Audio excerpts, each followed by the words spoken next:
Welcome to Savor the Story podcast, where books and snacks are life. I'm Nicole. That's Vanessa. Yeah. Yeah. Welcome. What you said.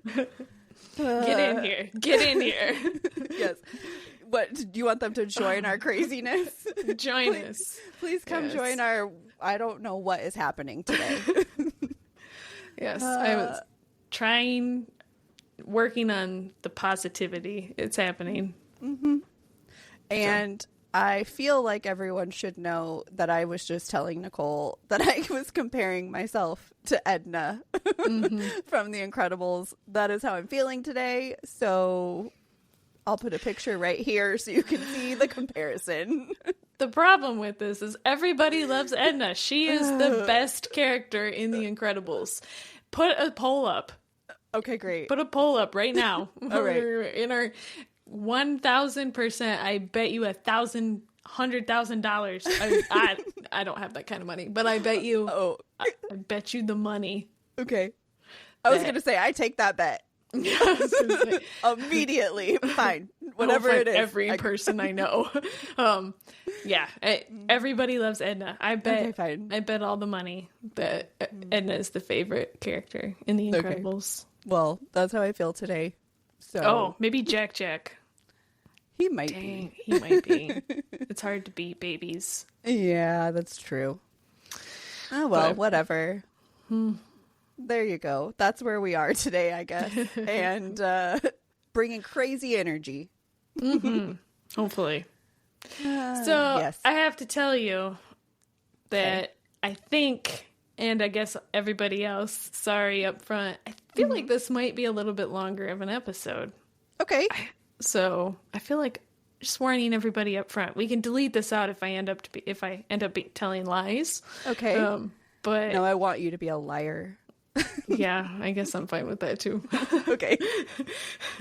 This is the longest episode ever. It ends up being the 20 shortest. All right, Nicole, you're fired. Well, first of all, I don't think we could ever do an episode in 20 minutes. That'd be impossible. And second, I don't think you're going to be a liar. I'm on your side now.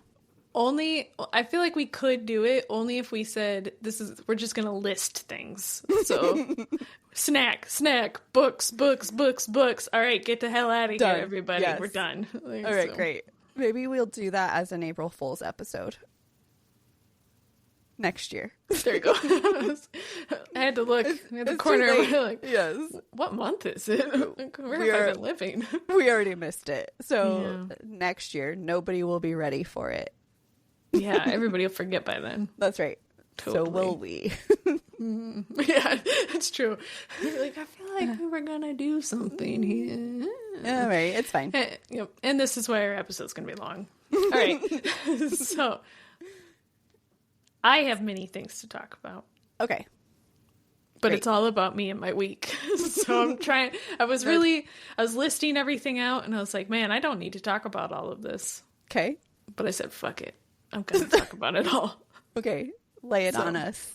Tell Tell all of us your life. One, this weekend, I should say, my son came home to visit, and it was a great time. We all got to go, do a whole bunch of things and hang out together.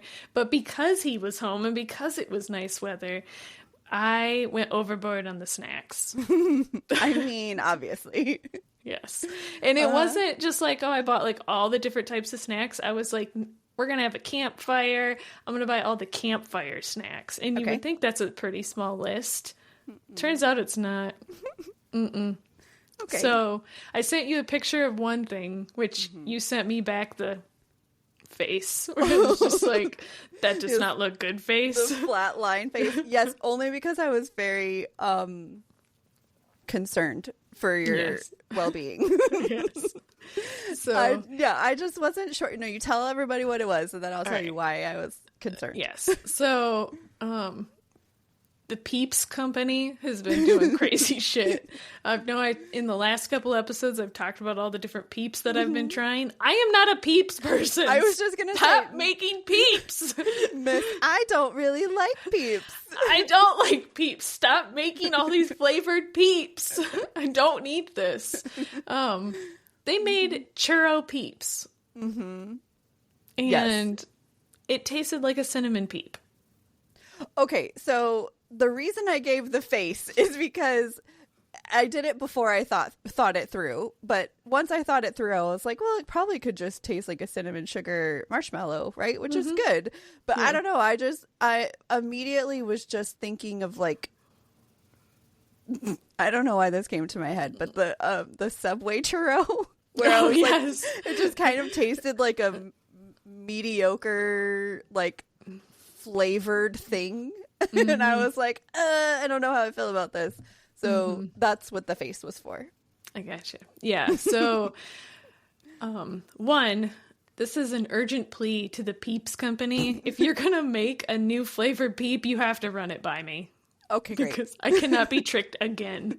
Oh, no. I ate this Peep, and like I said, it tasted like a cinnamon sugar Peep, which is fine. I mean, I like cinnamon, but I don't know about the churro part. So I really feel like I need to go out and eat churros now. And double check what remind your mouth what it tastes like. Like, this is what a real churro tastes like. And if you're not another to the Peep company, if you're not going to come to me first with flavors before you release it, you at least need to have churros in the like eat this churro. Now eat this Peep. Come on. I don't think they do that though. No, they don't. They're just like, do you know what a churro tastes like? Oh yeah, I do. And they're like, all right, eat this Peep and tell us, yeah, that tastes like a churro looks. Like, it tastes like a churro looks. Yeah.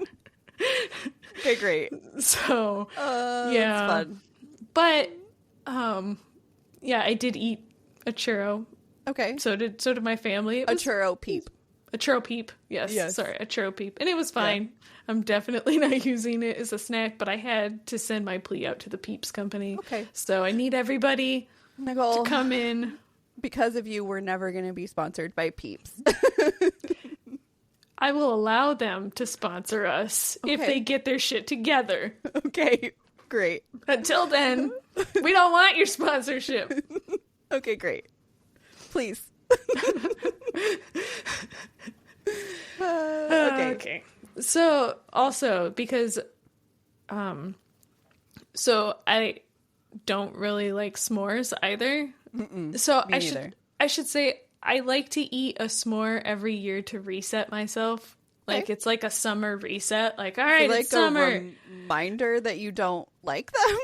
It's like a reminder that it's summer, or just like I feel like it's like a ritual you have to do, like putting up a Christmas tree. Like, oh, it's summer. I have to eat a s'more. It's like a kickoff to this time of year. Yeah. Okay. So the thing is me and Mike don't eat, and it's just us, so we don't eat that many s'mores. So, and I'm pretty sure a lot of people do this, but we buy the fudge stripe cookies. Have you ever heard of those? They're the circle ones. Yes, but I've never heard of using them as. Yeah, so you just grill your marshmallow, and then you put it in between two fudge stripe cookies, and it's like an easier version of a s'more. This is a revelation to me. Yeah, try it next time. What I found out this weekend was they make the flipped fudge stripes, where it's a chocolate cookie with like the white confection or sugar. No? Okay, yeah. So if anybody else is out there, they do flipped fudge stripes too. We opened those and we tried it with that. They were pretty good. Okay. Yeah. So, but yeah, that's our go-to. I don't fuck around with chocolate bars. I don't fuck around with graham crackers and marshmallows separately. I just buy the two things, and now I need the little mind blown emoji. Yes. So we did that, and they were pretty good. I got my summer reset. But what ended up being the most delicious thing that I had this weekend, and it is my snack, is I took strawberries and you put marshmallow fluff on them. Okay. Like from the jar? From a jar. And then you stick them on the skewer and then you grill the marshmallow fluff. Okay.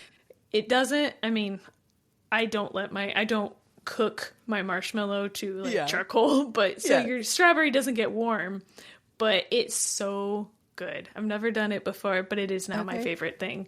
The only thing I should say, maybe second favorite thing? I don't know, because then I was like, wait, I have a jar of Nutella. So then I was putting Nutella and then marshmallow. So I had this giant blob of chocolate strawberry marshmallow that I was putting over the fire. I ate probably a pound of strawberries. I mean, that I'm not faulting you for this, because that sounds delightful. Marshmallow fluff is like the one. Honestly, it's probably just because it's like all sugar, but I don't really like marshmallows all that much. But marshmallow fluff, I can get down with. It's so good. So good. Like, why is it so good? Because it's full of sugar. I know, but so are marshmallows. Yes. Did you used to eat? I think they used to be called, we would call them flutternutters, where it was like a peanut butter and marshmallow fluff sandwich. Oh. It's so good. I think we used to call them flutternutters when I was a kid. Yeah. They're so good. So we never had the marshmallow fluff growing up. We didn't, until like I saw it in the store like maybe 10 years ago. That was the first time I had ever had it. So now that I know that that's a thing, I'm pretty sure we have peanut butter. I know you're not like a super peanut butter person, so maybe yours would have to be like Nutella and marshmallow fluff. Jesus Christ. A sandwich. Oh, my heart. I was going to say I have almond butter, but no, do that, because I feel like almond butter, you'll get more of the savoriness from like the peanut butter almond butter versus the Nutella. So you need to cut it with the savor. Right. Yeah, there we go. Okay, so try that. Yes, because we used to eat those as a kid, and they're so good. Oh my God, delicious. I want one. Maybe I'll do it this weekend. Yes. So those strawberry fluff, Nutella fluff balls, or whatever the fuck they're called, I don't know. Those are my snack this week. Ball of joy. Yes. Joy balls. I rate this 4 joy balls. Joy balls. Great. I love this. Can I look it up real fast and see if they're called flutternutters? Mm-hmm. Okay. Because I need to know. It is a flutter. It's a fluffernutter. Oh, well. Stupid. Obviously, it's called a fluffernutter because fluff. I knew I was saying it wrong. A fluffernutter is a New England sandwich made with peanut butter and marshmallow cream between 2 slices of white bread. Can you please use that as your snack next week? I'm going to use it for my snack this week. Bam. Because I have no snack this week.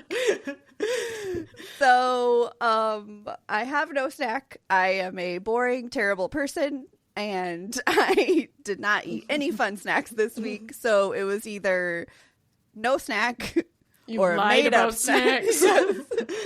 A made-up snack, or I was going to steal one of your snacks. And now I'm just going to throw it back to a childhood snack, and I'm going to rate my books this week in fluffernutters. Yes, as you should. Those sound delightful. They're so good. There's even a picture. I want it so bad now. I know. I might have, maybe I can get Mike to share one with me for dinner. Okay. As a dessert? Yeah. Okay, because it's not a meal. It could be, though. Who are you to tell me what? I'm an adult. Okay, fine. Hold on. Can I tell you something about a fluffernutter? It was created by an advertising agency in 1960 as a more effective way to market the sandwich. Okay. It was particularly popular in New England and has been proposed as the official state sandwich of Massachusetts. Wait a second. There are state sandwiches? I did not know that this was a thing. Google just told me this. I'm gonna have to do some. This is Google. so weird because it says fluffernutter is a distinctly New England sandwich. How in the hell did I eat it in California with no ties to New England? I don't know. Maybe it's just so popular. Maybe. I'm gonna have to ask my mom how she knew about it and why she fed it to me as a child. Yeah. I feel like New England would have been more known for like a lobster sandwich or something. A fluffernutter. A fluffernutter. Oh, great. I'm so happy right now. Hey, this calls for some deep research. This is the type of research I'm good with. Mm-hmm. So now that I know there are state sandwiches. Right? We have to find more.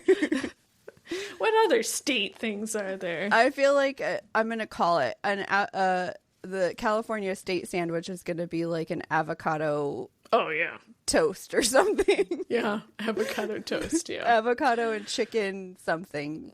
Yeah. Or something like that. Turkey club or something. I don't know. Something with avocado on it. Definitely. Yeah. I'm not even going to, I don't know. I would try to do the Michigan one, but it's probably something with apple on it. Okay. I like that we have some theories going on here. I can't wait till next week. Yeah, and even if I'm wrong, or even if we don't know or whatever, I'd still like to hear everybody's thoughts. Yes. Of if they know what their state sandwich is, let me know. If you think you know what your state sandwich should be, let me know. Theorize the shit out of it. Yes. Can't wait. Yes. Well, that's because I don't have any snacks and because I'm so boring. I have nothing else for you. Oh, wow. I bought a new car this week. You did. I did. And the only reason I bring it up is because I've never had a car purchase go like this before. Okay. Some of it 100% my fault. Totally get it. But I went through Carvana and because I was like, I don't want to talk to people. Well, apparently because there's no people involved, there's nobody to complain to. It arrived with 2 flat tires.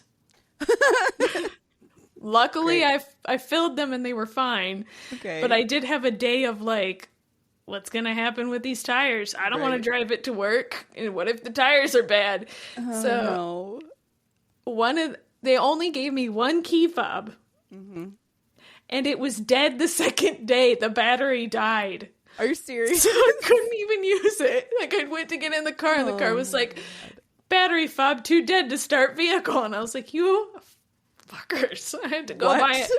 I had to go buy a battery. If I return this car, I'm changing the battery back out in the key fob and I'm handing it back to them like that. I'm like, good luck getting the car in your truck. Good luck. Yeah. And oh my gosh. The only reason I bought this specific car, is because it had remote start. And I learned that you have to do remote start through the app. Which costs $10 a month. Being an adult is hard. Yes. How are you feeling about it today? Do you still like your new car, or are you ready to throw it out the window? Now that the remote start works and the key fob lets me start and I don't have flat tires, it's a great car. Okay, great. Man.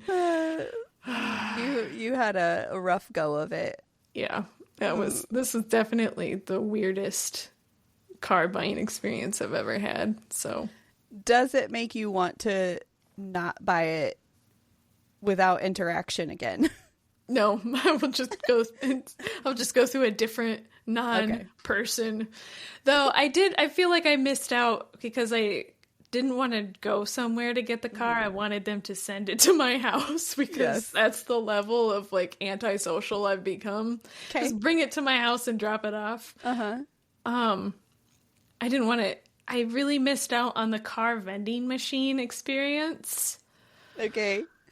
So I'm really sad about that.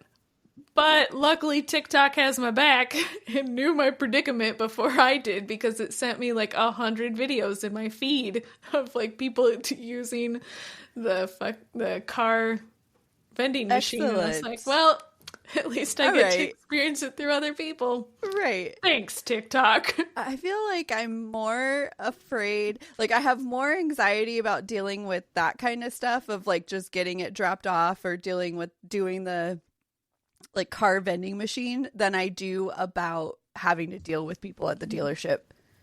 Oh, no, it was super easy. They make it so easy to take your money. Yeah, but then you have to deal with all the shit that you just dealt with. I know.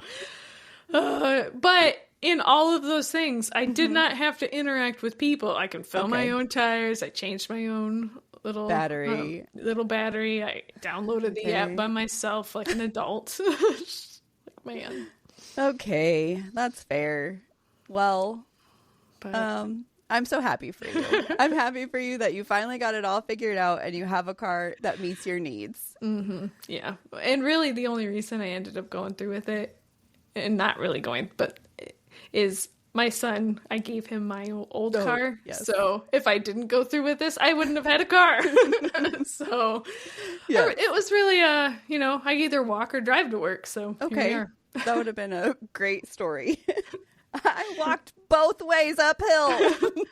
I'm still walking. I would have been doing my part of the from my phone on the side of the road as I walk home.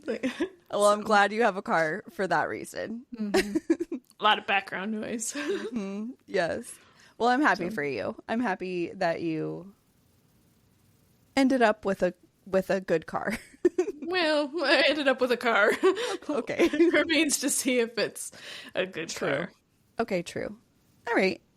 It's great. Do you have more things to share with me? I feel like you had a list. I did have a list, and I think that those are my things that what I really wanted to get into the episode. Okay. We can move on.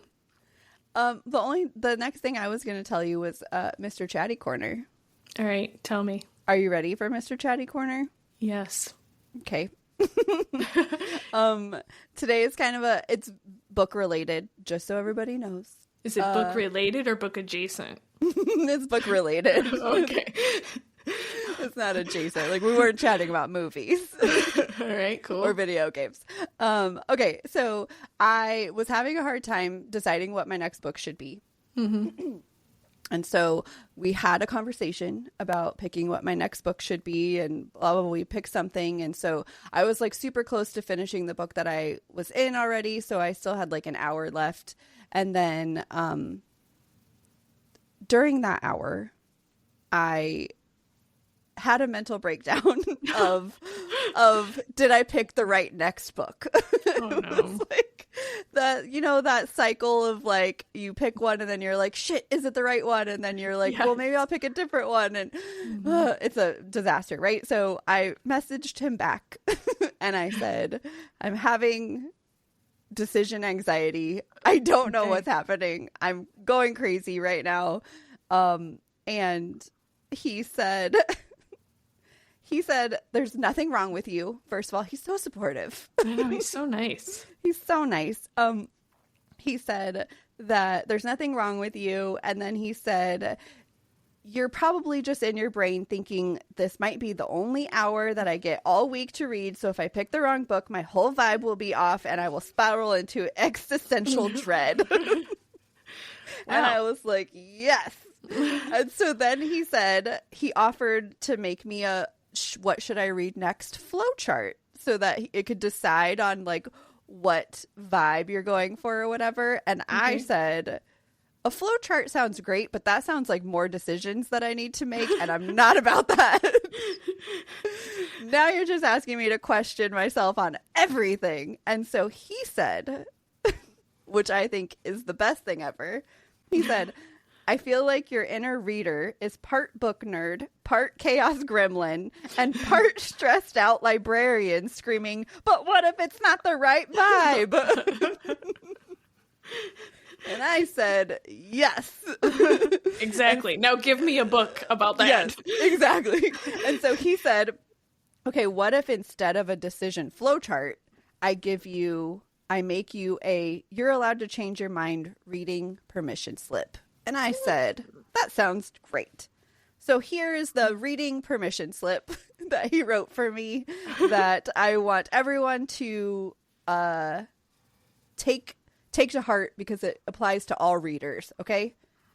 So he says, it's the official reading permission slip issued by Mr. Chatty, keeper of TBR's high overlord of fictional feelings. Okay, so by the authority vested in me by the chaotic forces of mood reading and existential dread, I hereby grant you full and unrestricted permission to start a book with high hopes and DNF it guilt-free if the vibes are off. Great. Yes. Abandon a book mid-chapter, mid-sentence, or mid-thought if another book starts whispering sweet nothings from the shelf. Reread a comfort favorite instead of tackling something new, even if your TBR pile is threatening to collapse like a sentient creature. Take your sweet time choosing, restarting, or spiraling. You're a real reader no matter what. Mm-hmm. Such enforcement of his yeah. Yes. And then the last one is read multiple books at once or none or just snack and think about reading. It totally counts. And then he says, signed, Mr. Chatty, your fictional hype man and protector of reading joys. He's so nice. He's so nice, and he's just there to help you with whatever you may need. Mm-hmm. So that is, it was the fact that he said that I was part chaos gremlin really made me happy. And, you're like, yes, I have been feeling that way. Thank you for helping put words to my feelings. Yes, exactly. So that's where we are, and that's my Mr. Chatty corner this week. And nice. I'm very happy about it. And I encourage all of you, I'll put it on our website, a permission slip for you.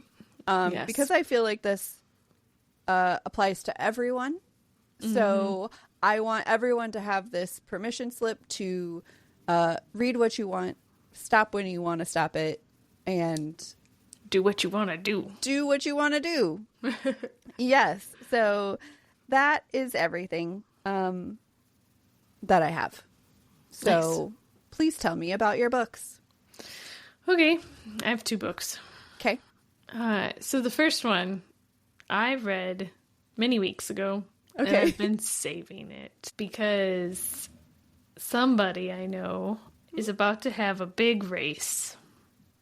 Yes. Someone we know named Tim is... Listener Tim starting tomorrow, if you're listening the day this episode comes out, is starting his 250-mile race, run, hike, whatever you want to call it. It's 250 miles. Life event. Yes. In over 6 days. And yeah, so he's going to be listening to this as he goes on the first day. So go, babe, go. Yay. Yes. So I picked this book because I knew that he would probably need something to listen to. And I knew he'd probably download our episode for this week. So I was like, you know what? I can do a running book this week. He's going to be so happy. He did tell me he's planning on listening to this episode on Monday night. So the first night of the race when he's feeling down and needs to get through the first night of the race, he's going to be listening to this. So here we go. All right. So so for this one, it's a memoir, so I don't think you could call it spoilers. Oh, but, no. Yeah. But I did take more notes than normal, and I am going to talk about this book probably a little bit more in depth than I normally would. Okay. A book like this, and this is all for Tim. Everybody Tim. Else you can listen to, but this is mostly for Tim and his sanity. Yes. So, it kind of applies. I found out. Okay. I'll tell you my little caveat here in a minute. This book is called Finding Ultra by Rich Roll. And I actually, when I downloaded this book, I had to peruse in Tim's Goodread to see if he ever read it before. Okay. And if you've read it, Tim, it's not in your Goodreads. So if you've already read this is on you, bro. Yeah. So you might be in trouble, but it seems like you're okay. Right. Yeah. So, yeah. I listened to this book. It's an audio book. It's a memoir, like I was saying. There's a little bit of self-help aspect in there, I guess, but it's more of a memoir. Is it read by the runner? It is read by the author. Nice. Yes. So, the full name of this book is Finding Ultra, Rejecting Middle Age, Becoming One of the Fittest Men, and Discovering Myself. Tim. Tim. All right, so the synopsis is really, really tiny. So, on the night before his 40th birthday, Rich Roll has an experience that makes him want to change his life. This is so fitting. I know. Did you do that part on purpose, too? Yes! So this book is Rich's transformation from an out-of-shape couch potato to a vegan ultra-marathoner. It is the ultimate midlife crisis book. Excellent. Yes. So minus the vegan part. Yeah, minus the vegan part. But yes, for anyone who doesn't know, Tim will be turning 40 on this race while he's out in Arizona. So, so fitting. Yes. So this is probably so like I said, these are all the reasons that I picked the book. Okay. I'll jump ahead a little bit in my thoughts. I didn't know what an ultra was when I picked this book. And you didn't? No, I'll go into all that later for anybody else, the listeners who don't know what an ultra is or anything like that. Yeah. But I just wanted to say, like, when I picked this book, I didn't exactly know what I was getting into. I just read the synopsis and I was like, this is the guy, the picture on the front is him running. So, it has to be a running book. Yeah. So, like I said, read by the author. There are some, if you want to call them triggers in this book, the author does go through alcohol abuse. Okay. He does talk about his time in rehab, and he also gets multiple DUIs. Okay. And talks about those experiences. So a weird trivia for you is many ultra runners are addicts or are recovering addicts. Tim has met a lot of them on races and stuff like that. So it doesn't surprise me that he is a recovering alcoholic. Maybe. Yeah. So based on some of the stuff he talks about in this book, he says kind of the same thing. So bottom line up front on this book, I really like this type of book, like these type of memoirs where it's like underdog vibes. You're changing yourself to be a better person. But in this book, I'd say my biggest, I don't even want to really call it a gripe, but kind of just something that I think a lot of people probably, I don't know. Whatever. I don't know what I'm saying here. Minus, he does tend to wander into like, he gets kind of preachy. Okay. If that's the right word. It's mostly about his veganism. I see. I mean, if you want how you eat, what your life choices are, whatever, I didn't really want to listen to an hour's worth of like why veganism is better for the environment and all that other stuff. I was just kind of like, all right, man. I just kind of want to hear about your running. Yeah. So, so it's just, that was probably the only thing I would say about this book that really took away from it for me. Okay. Not that I have anything against being a vegan. I just, I don't want to be preached at about it. Right. And that's not why I'm here. So, okay. All right. So like I said earlier, in the book, he's about to turn 40 and he has one of those aha moments where he's like, this is not what I want. This is not what I want my life to be. So he decides like, I'm putting my foot down. I'm going to start eating healthier. I'm going to start exercising. And so he starts like, doing what every normal person does where he just goes out and runs and he's like, I'm just going to go do these things. Right. Right. So his main goal that he says is, because he was a swimmer in high school and he was a swimmer in college. He's like, I'm a good swimmer. I really like to run. Maybe I'll get into an Ironman. Okay. That's what I want to do. And for those, so I guess just backing up a little for the runners, or for the listeners who maybe don't know all of this stuff. An Ironman race is a long distance triathlon that is usually 2.4 mile swim, a 112 mile bike ride, and a 26.2 mile run. Now, what I didn't know is an ultra or an Ultraman or an ultra triathlon, which are some of the things that he calls it in this book, is it's basically a fucking crazy ass Ironman race, but you run it in multiples. I didn't know that. What do you mean you run it in multiples? So the way he describes these ultra races is you run it in so you're running like you run those, you'll swim, do the bike, do the run, and then the next day you do it over again. And then the next day you do it over again. So you could do a two Ironman race. You could do a 3 Ironman race. He talks about his experience doing like a five time over. And they brought this up when I was doing research on what this is, but there was one they called a Deca Ultraman, which is a 10-time Ironman distance. I was like, it made me want to vomit.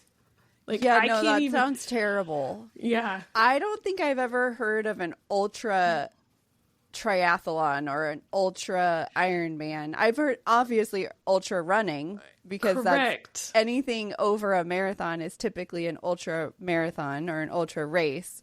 But I've never heard of an ultra Ironman.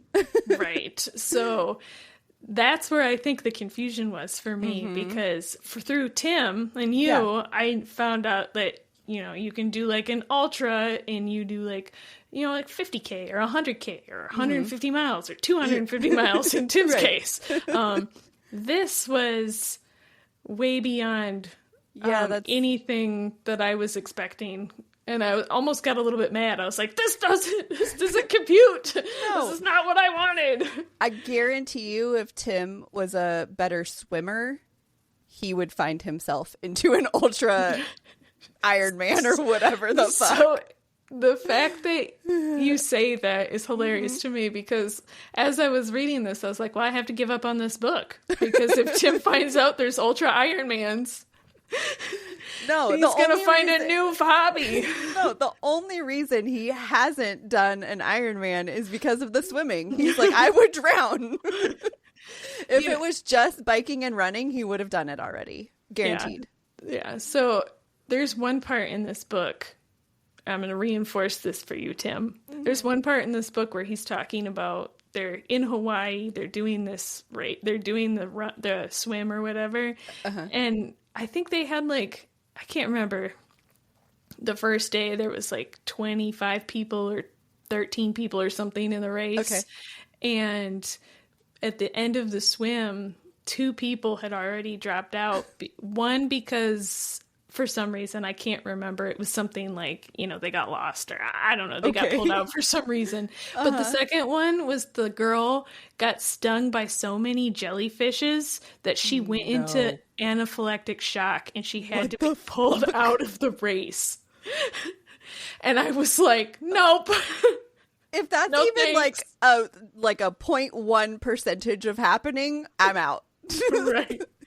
I've been stung by one jellyfish, and I don't ever want it again. But to be stung by so many, you almost die. Oh my gosh! No, thanks. No, I'm gonna veto his. He's not even allowed to attempt this anymore. No. So if you're thinking about it, Tim, sorry, you're out. I ruined this for you. Yes. Okay. So yeah. So anyway. Rich decides he really wants to do just an Ironman, right? Well, like most big races like that, if you're a runner or you almost have to sign up like a year in advance because like as soon as the race is over, registration for the next race is open. He doesn't get in, he can't find an Ironman in the time frame he wants to do it. Okay. So he's like, well, you know, he's like looking around and he sees, I feel like this might have been at the beginning of like when ultras were getting big, like ultra Ironmans, because he was like, yeah, they were having a double race. So you run one day or you do one Ironman one day and one Ironman the second day. Okay. And he signed up for it. And the girl was like, well, what other races have you been in? And he was like, I haven't done any of them. And she's like, okay, well, we'll get back to you. And I don't know if enough people dropped out that he found himself moved up in the waiting list and got accepted. So he his first one ends up being a double ultra. Okay. And I think he actually gets like 13th place or something. Good ridiculous, gracious. like 7th or whatever. So he finishes it, but yeah, it was crazy. Yeah. Okay. So like I said, when I started this book, no clue what an ultra Ironman was. Yeah. Kind of didn't even really know what an Ironman was. Just kind of, I was thinking it was all long run, right? Yeah. So now that I know all this other stuff, it's a big no thank you. Yeah, nope. So. No, thanks. Yeah, I feel like Tim gets that a lot when he says that he runs ultras. I feel like immediately people are like, oh, you do Ironmans. And he's like, no, I just run for a really long time. Right. So, and it's weird. It's a weird terminology, like an ultra marathon, because it's not a marathon. It's much more than a marathon, but I feel like that's maybe the distinction is ultra marathon is only running. Yeah, so. Maybe. Yeah, that's what non-runners need to hear in order to understand, right? Yes. So, so yeah, this book kind of jumps around a lot. It's not so bad that you can't follow, though. It all kind of makes sense. He talks about high school, like I said earlier, and he joins a swim team. He talks about his life in college, where he's working to become a lawyer. Okay. He works his life as like I don't know, what is before you become a lawyer, a mini lawyer, a baby lawyer, whatever that's called. Yes. A micro lawyer. Before you become a full-grown lawyer, whatever that is. So he talks about that. He talks about his own law firm. He talks about his, 39 in 365th experience, and going through his midlife crisis and his training and, changing his like diet and stuff like that. He talks, like I said, he talks a little bit, mainly about 2 races that he's done. The one being where he did the 2 Ironmans in 2 days, like I said. He ends up in that one, like I said, he does like 7th or I think it's a top 10 finish. Okay. I think, or which pretty is close. Crazy. Yeah. Because I think he even says that he's the top 10 finisher, and also it's his first ultra, so it like gives him another distinction, right? Yeah. But on a side note, he crashes his bike in that race on the second day. So like, not only was he, he also crashed his bike, and a whole bunch of people, which is really nice about the sport, and some of the other teams, like they're what is it called when the people go ahead, like are there to help? What do you what you do with Tim when he has his big races? Oh, like your crew. Yes. So like other people's crews were out there and saw it happen, or saw him walking up with his bike, and they were like, what kind of bike do you have? Oh, because he broke his pedal. They were like, oh, we have that one here, you can have it. And they fixed his bike for him, and he was able to get back on his bike and continue going. So, it just, he talks a lot about how that type of community is really great, and everybody's really wonderful. Yep.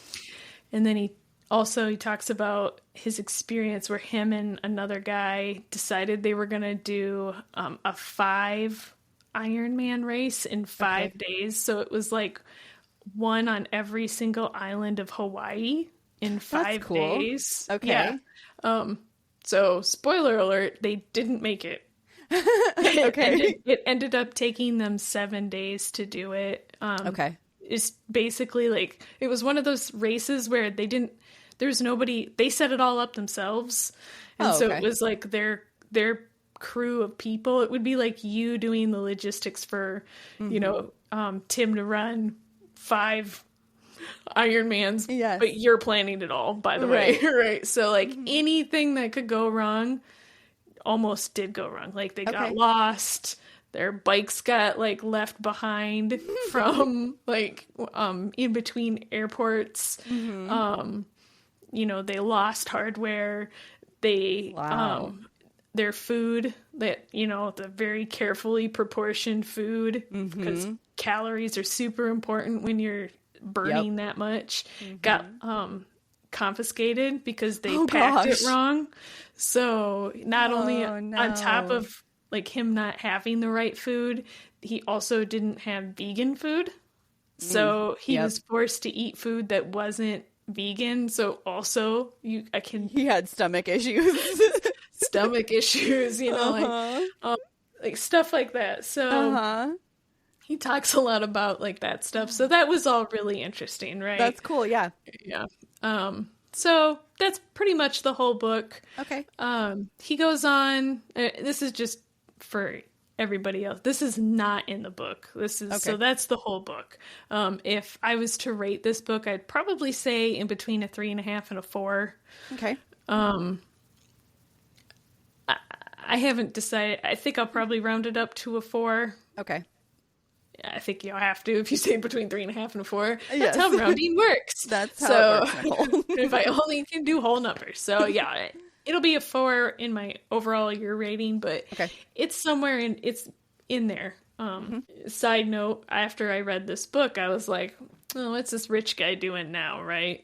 Because in this book, he talks about how, because there was times when him and his wife didn't have any money. They didn't have any, financial hardships were really difficult for them and, stuff like that. So Rich Roll goes on, this is not in the book, but he goes on to quit his lawyering job. So he's no longer a lawyer. Okay. Besides this book, the one that he also has written a cookbook. I think it's called Plant Power. It's like a vegan cookbook. I feel like I've heard Tim talk about that before. Yeah, so I might look it up. I haven't yet, but I might just look it up to see, how good it is. But he also has a podcast where he, it's like an interview style podcast where he brings on people to talk about, he has runners on there, other runners, other triathlon people. What's his name again? Rich Roll. He's brought on I looked at his list. He's had doctors on. He's had actors on. He's had musicians on. It's a really wide variety of people. I listened to one episode. It was okay. I mean, it was pretty good, but he has hundreds of episodes. So I'm assuming he's doing all right? Yeah. As far as podcasts go. But I think he also does tours. So speaking tours and stuff like that, where he talks about his experiences and stuff like that. So he went from being a lawyer, starting his running thing at 40. He's 58 now. Okay. Do you want to guess what his net worth is? 2 million. 8. 8 million? 8 million. See? That's what running does for you guys. Babe, you need to get on this. Right. Babe Tim. Yeah. Yep. So some of the other things that I really liked about this book, I know I'm kind of jumping around a little bit. There was some good reminders for me, because I used to enjoy running a lot. Getting back into running is always the hardest part of running, I think. Yeah. So it was nice to hear some, motivation. Running is, where it's not just hey, running is super easy. Everybody loves it. No, it was like, yeah, running is hard. Like this stuff is hard to decide that you want to do this stuff. So there's some, like I said, some good reminders. Like he talks a lot about nutrition, not just veganism, but he does talk about good nutrition. You know, like making little changes, because that's what equals sustainability, not just being like, today I am a vegan, and then falling off the wagon, you know, like 2 months later. And then also the dreaded zone 2 running. I hate zone 2 running. I hate having to explain to people that I'm zone 2 running. Like, why did you walk? But you put it, and then my Garmin's like, but you were gonna run. Yeah, it's a zone 2 run. And it's like, you kind of suck at this, Nicole. Garmin is just an asshole, so we don't believe anything he says. Garmin is so mean. So that's the book. There it is, Tim. Great job, Nicole. Great job, Tim. You got this. Tim. Go, Tim. Yes. So, yeah. Okay, cool. Oh, I mixed up all my notes. Sorry. Oh, no. All right. So, my second book. So, you probably are not surprised by this book. Book 2 is called Artificial Condition by Martha Wells. It is book 2 in the Murderbot series. Yes, not surprised at all. No, nobody is probably surprised. So right now, this book is Kindle Unlimited. It's also on Audible Plus. Okay. I'm pretty sure all these books are on Audible Plus. It is a sci-fi book. And I know last week I said, hey, there's a TV show on Apple Plus. Yes. I don't think I said the date that comes out. The date is May 16th. So it's coming up. Okay. When this comes out, it's really close. It'll just be a couple of weeks away. Yes, I'm really excited about it. So, the book. Can Murderbot peacefully coexist with humans? Does he want to? Probably not. Yes. So, he's left the group of humans he saved in book 1 to really do some, soul searching and really figure that out. So, to get the answers he's looking for, he must travel to a mining facility where he went rogue originally. Okay. And he's trying to learn what happened there. But what he finds isn't exactly what he was expecting. Uh-oh. So Poor Murderbot. Poor Murderbot. And the triggers in this book are, there is much murder. Okay. And there is also a sex bot. Oh. Okay. So, first I have to say, I'm really loving these books. They're like little mini stories. Like, this book is like 170 pages. Okay. I think it's really easy to get through quick. It's enjoyable, fast paced the whole time, pretty much. They feel like if books are movies, like full length books or movies, this feels like a TV show. Okay. Like a one episode of a... Yeah. Okay. Yeah. Like a long episode of, and I just want to read them all. And I'm going to. And you are. Maybe. Yeah. Uh-huh. So, before I get into my thoughts on this book, I had to write this down. It's a question. It's a question for all of our readers. Okay. So, before I ask the question, though, so this is the second sci-fi book series that I've read where humans are or can be augmented. To have like computer-like feeds in their brain. And this is what I want from future tech.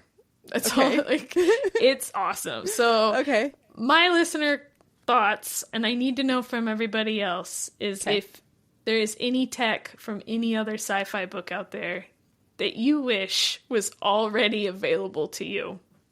That's what I want to know. Okay. Do you have an answer to that question? Yeah, my answer is I want this fucking computer brain. I want to be able to have, to watch, to have feeds in my brain where I can do multiple things at once or just, pull up the internet in my brain. That's what I want. I feel like we're on our way. Good. I feel like we might be close in our lifetime. Yeah. Which is terrifying and exciting. Mm-hmm. Yeah. How about you? I know I put you on the spot, but do you have any? You did put me on the spot. I don't know. Like I said, I'm a little terrified and excited about all of it. So like anything that I would be really excited about becoming reality, I'm also terrified of it just like taking over and I have no free will anymore. So I don't know. I do like that idea like of just literally being able to any thought that I have, it just immediately like the answer is there and like but I don't know. Let me think about it for a minute. But yeah, I don't know. I'm scared. Okay, so my thoughts on this book. I really love the side characters in this book. Okay. So far, both books have had great side characters. There is a ship in this book. It has a, for lack of better terms, it has a computer pilot. And his name is Art. And he is funny in the way that I find like Spock from Star Trek or like Rocky from Project Hail Mary, how I find them funny. Like they're all logic. And Murderbot is all anxiety and feelings.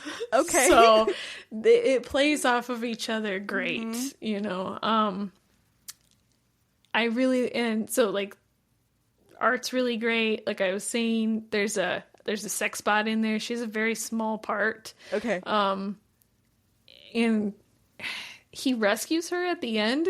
Okay. Which it's not really giving anything away. He rescues her at the end, and I have to know, does he ever see Sexbot again? Not that I think not that I'm like, they have to have sex, but I just want to know if he ever sees her again. Was she important, or was he just doing a nice thing? That's what I want to know. So, it's weird that somebody named Murderbot is just like out there doing nice things. Right. So yeah, I really, and then I like in the end, he ends up making, like, if you want to call it, friends with Art. Okay. Because like the whole beginning of the book, he does not want to be friends with Art. He really, really opposes that kind of, he like, just for everybody's awareness, Art stands for asshole, something. So it's like, that's not the ship's name, but that's just what he calls it. So great. Yeah, I enjoyed the little bit of like mystery in this book. We find out some stuff, but we don't learn everything, which is kind of nice. You know, I like how he's telling the story. It's told from like his point of view, so you get all his internal dialogue, which is all hilarious. I find it funny, but in books, when you're telling a story and you give like, I'm not sure if foreshadowing is the word, but he says stuff like, and then we went in and this is gonna work, and then in parentheses he says like, it didn't. So like, everything is gonna be fine. It wasn't. It's not. Yes. Yes, I love that. So yes, the book was great. Okay. I really enjoyed it. I've already read a couple more books. They're easy to get through quick because they're so short, but it's a great series. It's been a great series. So excellent. So what did you rate it? I didn't. Oh, easily a 4. Okay. Wait, what you're rating it in? What? Fluff balls? Wait. Oh shit! Yes. Oh my. What is it? The joy balls? Joy balls. Yes. 4 joy balls. Yes. Excellent. We can't forget the joy balls. Exactly. Yes, I'm so excited for you. And you're already like continuing on, so we know we're going to get more of these. Okay. Yep. Excellent. I can't wait to hear how you feel about them. It's taken all my willpower to not talk about them right now. To all of them. Yes. Well, we're already going to have a long episode. So. I know. That's what's you stopping can't have me. 7 books. Sorry. I could. No. Fine. So is that everything? Since I'm not allowed to have 7. I'm sorry. Okay, so before I talk about my books, which you already know is going to be the next 2 books of 4MK, because I told you last week that I was going to talk about the next 2 books this week. Mm-hmm. So before I tell you that, though, last week we talked about how you were in a slump and we're like working to get you out of that slump. Mm-hmm. I have to tell you, this week I'm in the opposite of a reading slump. Oh. I literally just like have been devouring books like crazy. Wow. Neither of the books I'm going to talk about today are part of this, but for future, I started and finished 4 books this week. Holy shit. And if you count my other book that I finished on Monday, I had 5 finishes this week. But starts and finishes was 4. Dang. That's a big week. That is a big week. So 2 of them were Audible, or 2 of them were audios, and 2 of them were Kindles. So they weren't, I feel like it'd be a little bit cheating if I was like, I finished 5 audiobooks. Okay. So 2 were actually reading, and I enjoyed all of them. So I can't wait to talk about them. So you had 5 books and you liked every single one? Yes. Wow. I think that's a win. That's definitely a win. Yes. So they weren't all like 5 stars, but they were all like, I never like wanted to DNF them. I never wanted to like, what am I reading this? I really, really enjoyed all of them. So I'm very excited about it. I am still very excited to talk about these 2 books, though, that I am going to talk about today, even though they weren't this week. Okay. But just like you said, trigger warning, there's a lot of murder. I feel like our podcast is getting a theme here. Right. This episode is running and murder. Whoops. Sorry to Tim, who has to listen to this while he's running in the woods in the middle of the night. I apologize. But okay, so as I explained last episode, I read The Fourth Monkey, and it's part of the 4MK thriller. So today I'm going to tell you about books 2 and 3 of this trilogy. Okay. So at the end of book 1, I told you that 4MK does not get caught because he has to make it through the whole series. Mm-hmm. But it does kind of leave you a little bit on a cliffhanger. He's like out on the run. Detective Porter is I forgot his name. I've read too many books. Detective Porter is like still trying to hunt for him, and even though he's been told not to. And okay, so let me tell you. In book 2, we are The Fifth to Die by J.D. Barker. There's a new serial killer in the streets of Chicago this time. The team is hunting for him while the feds have taken over the hunt for 4MK. The new serial killer, the team finds a girl frozen under the lake, but none of the evidence makes sense because she was basically, based on how the ice is frozen and like all that kind of stuff, she was put there after the freezing had happened. So basically, like, the killer had to like cut a hole in it and like put water on it and make it freeze over again and like all that kind of stuff. So evidence doesn't make sense. And then another girl is reporting missing less than 2 days later.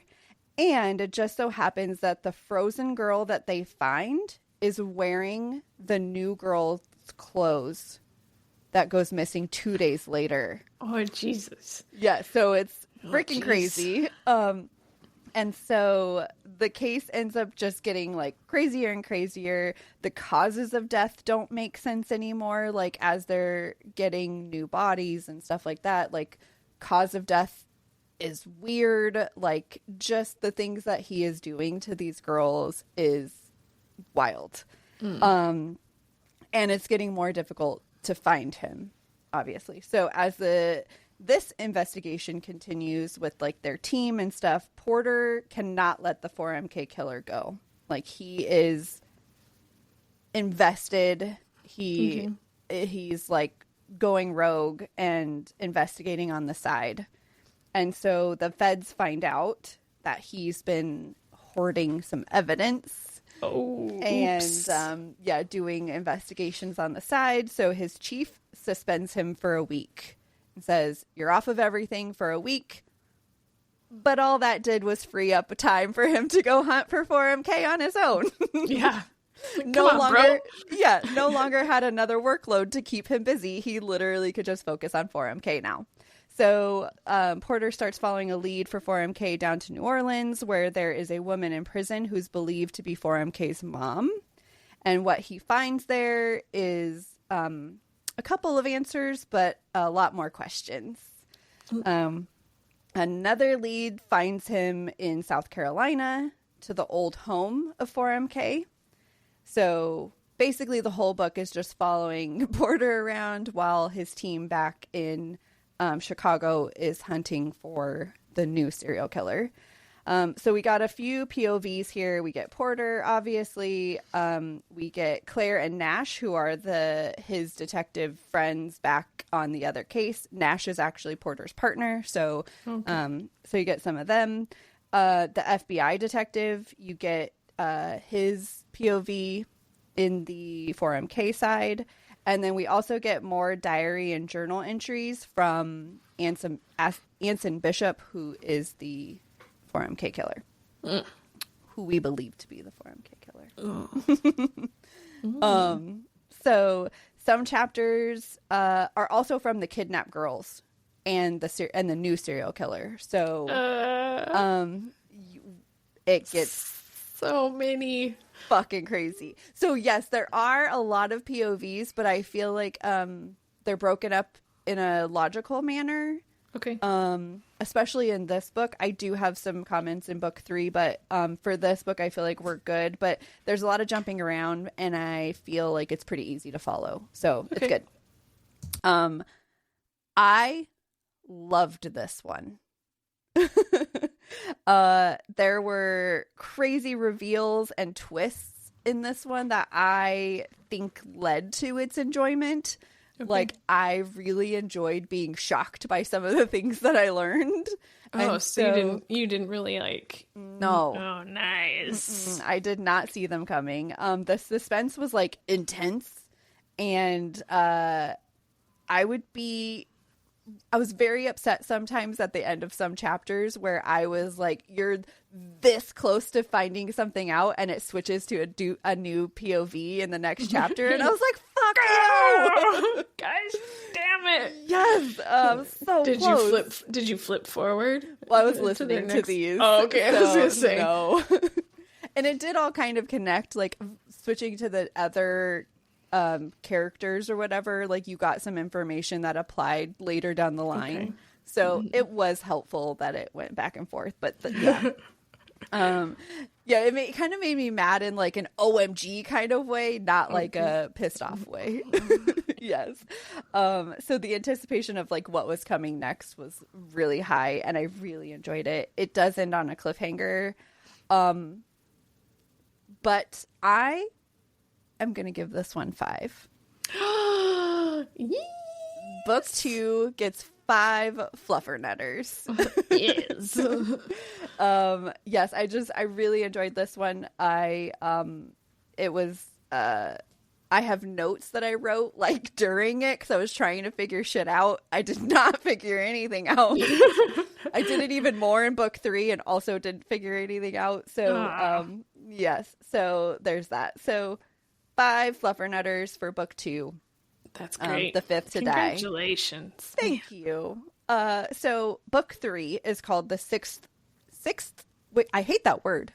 Sixth. Wicked Child. 3 of 3. We're gonna add a couple of trigger warnings in book 3 to all of the murder in the other ones, which is suggestion of sexual assault on children. And familial trauma. Okay. So we're going to add those in because why not? Right. I mean, yeah. So, I want to start by saying that he starts this book by quoting 2 songs. One of them being "Welcome to the Final Show. Hope you're wearing your best clothes" by Harry Styles. And the other one is "Daddy, what else did you leave for me? Daddy, what'd you leave behind for me?" And that's a Pink Floyd song. yes. So those are the 2 at the very beginning. That's what you get. And it was like, what am I about to get in this book? Yes. Oh, man. Okay. So, my note says, shit basically went crazy at the end of book 2, and this one picks up right after it. So we've got this book basically, so like I said, picks up right where book 2 is.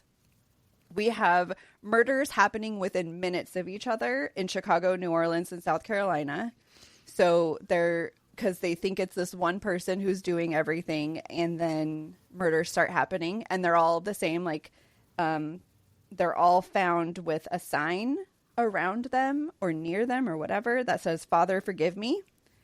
And then they all believe them to be connected to 4MK, but they don't know how, obviously, because those locations are nowhere near each other. Yeah, no doubt. You get all the same POVs in this book as you get in book 2. And the journal entries in this one are crazy. They, I know the other ones I've said have been crazy, but these are a little crazier than I was expecting. Like another level. Another crazy. level, just because I didn't see it coming. Okay. Which, if you are paying attention to what the trigger warnings are, you can kind of understand what those journal entries are about. Yeah. You get a lot more of the secrets being revealed. And the reason why I said before that Anson Bishop was this isn't really a spoiler. I mean, I guess it kind of is, but skip ahead if you don't want to know anything. But the reason why I previously said that Anson Bishop is who is believed to be 4MK is because you find out everything at the end, but do you? Like, you kind of finish the book not knowing if you can believe everything that you've learned, which is a wild place to be. Yeah. So I kind of ended it fully or not fully knowing who or what I believe. We are definitely in a situation of an unreliable narrator. In all cases, basically. Yeah. Did we actually get all of the information or did we not? And was everything that you did learn true? Wow. I have my theories. Okay. If anybody has read these and you have your theories, please reach out to me. I need to talk to you about it. Because Mr. Chatty is not helping out. He just tends to agree with everything that I say. And my sister hasn't read them yet. So I need someone to tell me if you've read these. I want to chat. I have 2 pages of notes that I took during book 3 of all of like the killings and the suspects and the like everything, like locations, and trying to track everything. And it almost made it like impossible to make some of my own theories because there was just so much happening in this case. Right. And so, yeah, so I ended up rating this one 3.5. Okay. Fluffer Nutters. If I have to round, I will round up to 4. Okay. So still great, but I feel like I wish I had less questions at the end of it. Yeah. So you said that he's not making any more of these. No, that's the end. That's the end. Oh yes, that's not good. Yes. And so I did some Googling and like all that kind of stuff, and people have some theories, but I couldn't really, more than finding people's theories, I found people's like book club questions. Okay. And all of the questions kind of lead to the same thing of like, do you believe what you heard? Do you believe that this thing is real? Like, do you believe, his memories are really true, like that kind of stuff. And so I never found the answers to those. I just found everybody's questions. Yes. So I need everyone who has read them, please reach out to me. And if you haven't read them and serial killers interest you, read them and then reach out to me because I want to know. Okay. Yeah, that's the end. Ultimately, Or is it? You're right. Ultimately, I really, really enjoyed the trilogy. Obviously, it was a 4.54, so or 4.53.5. It was great. I was shocked, which was delightful, and just hopefully you're in the mood for hearing some crazy gory shit. Yeah, apparently. Jeez. Yeah. So that's that. The end. The end. We are not going to do a listener corner this week. Okay. But we will be back for next week. Okay. Okay. What are your thoughts on coffee table books? Do you have them? Do you have know. Do you have coffee table books, and do you have thoughts on coffee table books? I thought you were asking me, do you have thoughts? I was like, yes. Do I have thoughts? Is that a thought? Yes. So I don't think I have. Well, maybe I do have coffee table books. Okay. I mean, I have giant books that are full of pictures. If that's what we're calling. Yeah, that's what I was gonna say. Should we define? I feel like coffee table books are really just like the big. They have to be big, obviously. They have to take up space, and they're books like you might read them, but you might not. They're more there for like fun, right? Yeah, or like to peruse. Yeah, to like mindlessly look at while you're waiting to go into the doctor's office. Yes. Like that kind of perusing. Yes. Yeah, so I feel like I do have some, like I know for sure that I have one. I think it's lighthouses. Okay. Or like scenic drives in America or something like that. I've never read the book. Okay. I can 100% tell you that I've never read it. And I don't even know that I've looked at every single picture. But it looks beautiful on a coffee table? Maybe I don't even have a coffee table. I was going to say that's kind of my problem right now, too, because I used to, in a previous time, had a coffee table, and I had coffee table books, and it was beautiful, and I loved it. And I also had the same problem where I never actually read them. They just looked great. Right. But I don't have one anymore, and I could not tell you where those books are. Yeah, I don't definitely. I mean, I don't even know. Like the idea of them is nice. Like to have like but like I don't have people over where they're unattended in my house. Right. I was just gonna say it feels like a fancy thing where you're like, please sit in my receiving area. Yes. While I go fetch the mister of the house. Yes, she'll be down shortly. Feel free to relax until then, right? Yeah. I know that. Yeah, I don't have a use for them. I feel bad leaving people in my house by themselves. Like I feel like if you come to my house, I have to be the cruise director. So right. I'm not gonna hand you a book to look at and be like, I'll be right back. Just sit here. Yes, you can look at this book. So no. I think those are. I wonder if those are a thing of the past, right? Maybe, yeah. Like something that maybe my parents did, or like my grandparents did, or something like that. So. Yeah, I definitely think they're more decorative now. I feel like, because I just imagine seeing like those, like the home. Oh, I guess I might have a couple on my shelf downstairs where like they're the home edit ones, where it's like home decor kind of whatever, or like decorating type situations. I'm sure I've looked through them when I bought them, but now they're just like pretty on the shelf. So I feel like I still have some like that, but yeah, I feel like it's decorative now, not necessarily like a receiving thing. Yeah. I just, for some reason, I'm just picturing like really fancy people, like a really fancy house that has like a receiving area, like right when you first walk into the house, and they're like, please sit right here. Like, I don't know. And I feel like that's what's gone. Like, we don't have that anymore, right? Unless you're like a multimillionaire. Yeah. Yeah, I don't know. Maybe the super rich now have like, instead of like coffee table books, they have like coffee table Kindles.